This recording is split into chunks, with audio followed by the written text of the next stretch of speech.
Smart saving plan తో మీ ఆత్మీయులకు ఉజ్వలమైన సురక్షితమైన జీవితం అందించండి. టాటా ఏఏతో ఇది సాధ్యం. నమస్తే, వెల్కమ్ టు సుమన్ టీవీ. ప్రస్తుతం ఎండాకాలం అంటే నార్మల్ ఎండ కాదండి, విపరీతమైనటువంటి ఎండలైతే బయట దంచి కొడుతున్నాయి. ఈ నేపథ్యంలో దాదాపు నిజామాబాద్ జిల్లాలో 44 to 45 degrees ఉష్ణోగ్రత నమోదవుతుందంటే దీన్ని బట్టి చూడొచ్చు ప్రజలు ఎవరైనా బయటకు వెళ్ళాలంటే జంకుతున్నటువంటి పరిస్థితి. అత్యవసర సమయం అయితే తప్ప బయటకు వెళ్ళలేమని చెప్పి చాలామంది అయితే చెప్తున్నటువంటి పరిస్థితి. ఎందుకంటే ఒకసారి కనుక ఎండలో తిరిగితే కనుక దాహం దాహం దాహం అని వేయడము, ఆ నీళ్లు కూడా ఇమ్మీడియట్గా తాగడం వల్ల కూడా చాలా అనార్థాలు జరగడము, ముఖ్యంగా ఎండాకాలం బండ్లపైన తిరిగే వాళ్ళు సైతం కూడా చాలా ఇబ్బందులకు లోనవుతున్నారు. ఆ వేడి గాలి తాకి కూడా చర్మం అంతా కమిలిపోవడము, ఆ గాలి లోపలి పోయి అనేక రకాలమైన జబ్బులు కూడా వస్తున్నాయి. ముఖ్యంగా ఎండ దెబ్బ గురించి కూడా చాలా ఇబ్బందులు పడుతున్నారు. నిజామాబాద్లో నిన్న ఇద్దరు కూడా చనిపోయినటువంటి పరిస్థితి. ఆ చనిపోయిన వివరాలు అంటే చివరికి కూడా ఎండ దెబ్బతోటే ఇట్లాంటి ఘటన జరిగిందని చెప్పి చాలామంది చర్చించుకుంటున్నారు. చాలామంది కూడా భిక్షాటనకు బయటకు వెళ్ళడం కానీ లేకపోతే వెహికల్స్ పైన కూడా పనులకు వెళ్ళే వారు సైతం కూడా చాలా జాగ్రత్తలు అయితే తీసుకున్నప్పటికీ కూడా ఇదంతా కూడా ఎండ చాలా విపరీతమైనటువంటి స్టేజ్లో అని చెప్పొచ్చు. దాదాపు 45 degrees ఒక్కొక్కసారి నమోదవుతుందంటే దీనిపైన కూడా ఇప్పటికే ప్రజలు భయాందోళనకు గురవుతున్నటువంటి పరిస్థితి ఉంది. మాట్లాడదాం, అసలు వడదెబ్బ తలగకుండా ఎట్లాంటి జాగ్రత్తలు తీసుకోవాలి, ఒకవేళ తాకితే ఎట్లా ప్రథమ చికిత్స ఏం చేయాలి, డాక్టర్లు ఏం చెప్తారనే అంశం పైన నిజామాబాద్ ప్రభుత్వ జనరల్ ఆసుపత్రికి సంబంధించినటువంటి స్టేట్ ప్రొఫెసర్ గంగారాం గారు ఉన్నారు. మాట్లాడదాం ఒకసారి. సార్ నమస్తే. మొత్తం ఎండలు అయితే బయటకు వెళ్ళాలంటే విపరీతమైనటువంటి ఎండ, ఎవరైనా భయపడుతున్నారు, ఎండలు వెళ్ళాలంటే భయపడుతున్నారు. ముఖ్యంగా ఒకవేళ బయటకు వెళ్తే ఎట్లాంటి జాగ్రత్తలు తీసుకోవాలి సార్? మొదటగా మరి నిజమే మీరు చెప్పినట్టుగా బయట విపరీతమైన ఎండలు ఉన్నాయి. దాదాపు 44-45 degrees సెంటీగ్రేడ్ నమోదవుతున్నాయి. ముఖ్యంగా మీరు ఎండలోకి వెళ్ళినప్పుడు తరచుగా నీళ్ళు తీసుకోవడం చాలా ఉత్తమము. ఎందుకంటే అంత ఉష్ణోగ్రత ఉన్నప్పుడు ఎక్కువ డిహైడ్రేషన్ అయ్యే అవకాశం ఉంటుంది. కాబట్టి మీరు అంటే ఎండలో అయితే మరీ అత్యవసరం తప్ప వెళ్ళకూడదు. అది కూడా దాదాపు 12 గంటల లోపల చేసి వెళ్తే మరీ మంచిది. దానికి మించి దాటితే కొంచెం మీరు చాలా జాగ్రత్తగా ఉండాలి. నీళ్ళు తీసుకోవడము చాలా మర్చిపోవద్దు. ఎందుకంటే వడదెబ్బ చాలా రకాల కేసులు వస్తున్నాయి. వాటి వల్ల కొంచెం అనర్థాలు దారిసే ప్రమాదం ఉంది. ముఖ్యంగా సార్ వడదెబ్బ అంటే మొత్తం అంటే వెహికల్స్ పైన వెళ్ళే వాళ్ళకి ఈ గాలి లోపడి పోయి వడదెబ్బ తాకుతుందా, లేకపోతే నడుచుకుంటూ వెళ్ళే వాళ్ళకి దాని తీవ్రత ఏమైనా తక్కువ ఉంటుందా? అసలు వడదెబ్బలు ఎట్లా ఉన్నాయి ఇప్పుడు ప్రస్తుతం ఇక్కడ నిజామాబాద్ హాస్పిటల్లో చూస్తే కూడా ఏమైనా కేసులు నమోదైనాయా? గత వారం నుంచి ఇప్పటికి దాదాపు 12 కేసులు 13 కేసులు నమోదైనాయి. వాళ్ళందరూ అంటే కొంతమంది ఇంట్లో ఉన్నప్పటికీ, కొంతమంది మరి ఎండలో ఉన్నప్పటికీ పనిచేసినప్పటికీ ఎక్కువ హీట్ వేవ్ ఉంటుంది. ఆ హీట్ వేవ్ వాళ్ళు అనుభవించినప్పుడు లేదా దాన్ని పొందినప్పుడు ఆ వడదెబ్బ జరుగుతుంది. కొన్నిసార్లు కొంతమంది వస్తారు, వాళ్ళు ఇంట్లో ఉన్నాం సార్ మేము బయటకి వెళ్ళలేదు అయినా వడదెబ్బ జరిగిందంటారు. ఎందుకంటే ఆ లోపల ఈ వచ్చే ఆ హీట్ వేవ్ వాళ్ళని మరి ముఖ్యంగా వృద్ధులు మేము చూస్తున్నాం కదా, వృద్ధులు ఉన్నారు చాలామంది 50 సంవత్సరాలు దాటిన వాళ్ళు ఇంట్లో ఉన్నప్పటికీ ఈ వడదెబ్బకి లోనవుతున్నారు. అది మెయిన్గా వచ్చే హీట్ వేవ్ మీద ఆధారపడి ఉంటుంది.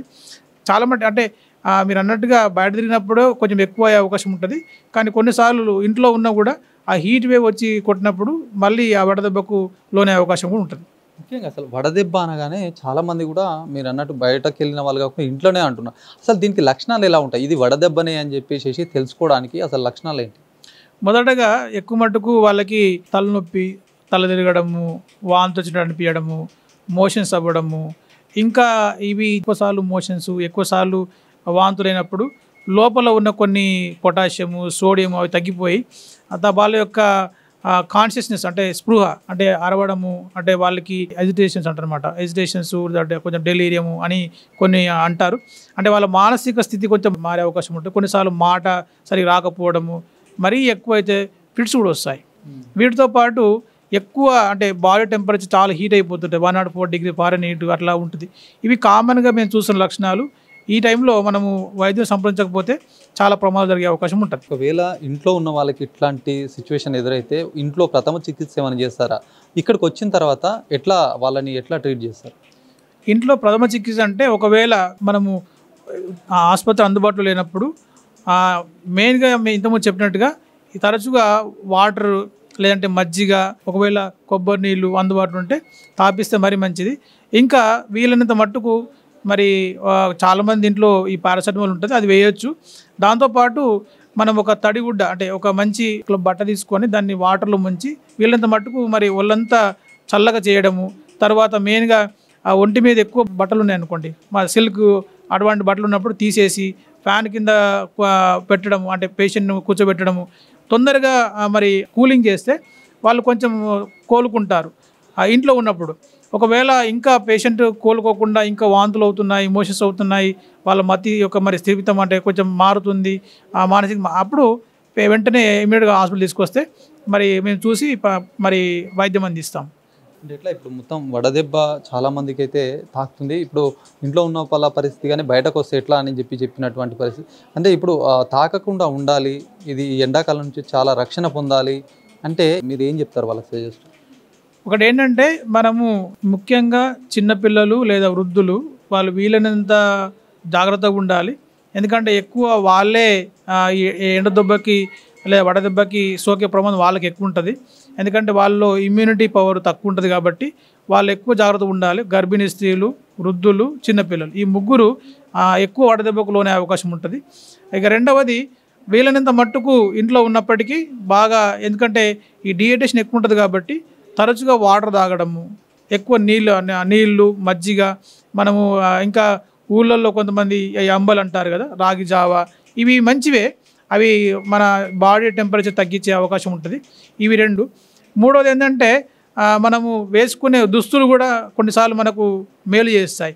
వదులుగా ఉన్న దుస్తులు, కాటన్ దుస్తులు, త్వరగా చెమటను పీల్చుకునే దుస్తులు, ఇవి వాడితే దాని నుంచి మన బాడీలో ఉన్న హీట్ అంతా వెళ్ళిపోయి అవి బాడీని కూల్ చేసే అవకాశం ఉంటుంది. ఇవి మనము ఇంట్లో ఉండి కూడా తీసుకునే జాగ్రత్తలు తీసుకోవచ్చు. ముఖ్యంగా వడదెబ్బ అసలు రావద్దు, మనకు ఎండలు తిరిగినా కూడా ఇట్లాంటి అలసట రావద్దు, వడదెబ్బ బారిన పడకుండా ఉండాలంటే ఏం చేయాలి? ముఖ్యంగా ఇప్పుడు చాలామంది కూడా ఈ సమ్మర్లో కూడా ఎక్సర్సైజ్ చేయాలా వద్దనే కూడా కొద్దిగా డౌట్స్ అయితే ఉంటాయి.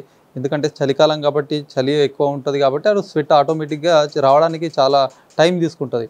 మనం ఖాళీగా నిలబడ్డా కూడా స్వెట్ వస్తుంది. ఇట్లాంటి చెమట అంతా బయటకు వెళ్ళడం వల్ల కూడా ఏమన్నా నష్టం జరిగే అవకాశాలు ఉంటాయి? అసలు వడదెబ్బ మొత్తానికి తలగద్దు, వాళ్ళు హ్యాపీగా ప్రయాణం సులువుగా ఉండాలి, ఎక్కడికి వెళ్ళినా కూడా హ్యాపీగా వెళ్ళాలంటే ఏం చేయాలి? ఇంతకుముందు చెప్పినట్టుగా మరి ఎక్సర్సైజ్ కూడా చల్లపూట చేస్తే మరీ మంచిది. అది కూడా మరీ ఎక్కువ హెవీ ఎక్సర్సైజ్ చేయకపోవడం మరీ మంచిది. ఎందుకంటే ఆల్రెడీ ఒక పక్క ఎండ తీవ్రత, దాంతోపాటు ఈ ఎక్సర్సైజ్ చేసినప్పుడు వచ్చే డిహైడ్రేషన్, ఇంకొంచెం ఎండ దెబ్బ తగలడానికి అవకాశం ఎక్కువ ఉంటుంది. తర్వాత ఈ ఆల్కహాల్ కూడా తీసుకోకపోవడము మరీ మంచిది. కాబట్టి ఇవి వీలైనంతగా ఎండలో తిరగకపోవడము, అవాయిడ్ చేయడము, ఇవి చేస్తే మనం ఎండ దెబ్బ తగలకుండా కొన్ని నివారణ చేయవచ్చు. సో ముఖ్యంగా ఒకవేళ మోటార్ సైకిల్స్ మీద వెళ్ళే వాళ్ళు, బైక్స్ మీద వెళ్ళే వాళ్ళు వీళ్ళంత మట్టుకు హెల్మెట్ పెట్టుకోవడము, లేదంటే మాస్క్ వేసుకోవడము. ఎందుకంటే ఆ వచ్చే హీట్ వేవ్ వల్ల కూడా ఎండ దెబ్బగా తగిలే అవకాశం ఉంటుంది కాబట్టి ఇటువంటివి జాగ్రత్తలు తీసుకోవాలి. తర్వాత ఇంతకుముందు చెప్పినట్టుగా ఎక్సర్సైజ్ కొంచెం ఎక్కువ చేయకుండా ఉండడం మంచిది. ఎండాకాలం అనేసరికి అంటే చాలా భయపడుతుంటారు. బయటకు వెళ్ళే క్రమంలో కూడా చాలా జాగ్రత్తలు పాటించాలని డాక్టర్ చెప్తున్నటువంటి పరిస్థితి. ముఖ్యంగా 2 వీలర్స్ పైన వెళ్ళే ఎవరైనా సరే హెల్మెట్ పెట్టుకోవడం వల్ల చాలా వరకు రక్షణ ఉంటుంది. లేకుంటే గనక కనీసం టవెల్ని అయినా సరే చుట్టుకోవాలి. ఎందుకంటే ఆ గాలి, వేడి గాలి లోపలికి వెళ్ళడం వల్ల కూడా చాలా ఇట్లాంటి వడదెబ్బ కావచ్చు, ఇతర అనారోగ్య సమస్యలు కూడా తలెత్తే అవకాశం ఉంటుందని చెప్తున్నారు. ముఖ్యంగా వడదెబ్బకు సంబంధించి ఎలాంటి జాగ్రత్తలు ఒకవేళ వస్తే ఎట్లా చేయాలి, వచ్చిన తర్వాత కూడా అందుబాటులో హాస్పిటల్ లేకపోతే ఇంట్లో ఎట్లా ఉండాలి, ఎట్లా జాగ్రత్తలు తీసుకోవాలి, అనంతరం వైద్యుని దగ్గరికి వెళ్ళడం వల్ల ఏం ఉపయోగం, ఇట్లాంటి అన్నీ కూడా డాక్టర్ చెప్పినటువంటి పరిస్థితి. సో ముఖ్యంగా కూడా వాటర్ ఎక్కువ తీసుకోవాలని ప్రతి ఒక్కరు చెప్తూ ఉంటారు. ఈ నేపథ్యంలో కూడా వాటర్ కావచ్చు, ఏదైతే కూల్ డ్రింక్ జోలికి వెళ్ళకుండా కూడా న్యాచురల్గా అంబలి కావచ్చు, మజ్జిగ కావచ్చు, నిమ్మరసం కావచ్చు, కొబ్బరి బొండాలు కావచ్చు, తాటి ముంజలు కావచ్చు, దోసకాయలు కావచ్చు, ఇట్లాంటివి తినడం వల్ల కూడా న్యాచురల్ ఫుడ్స్ వల్ల మరింత మేలైతే జరుగుతుంది అని చెప్పి డాక్టర్స్ అయితే చెప్తున్నటువంటి పరిస్థితి. కెమెరా పర్సన్ జగదీష్తో శ్రీనివాస్, సుమన్ టీవీ, నిజామాబాద్.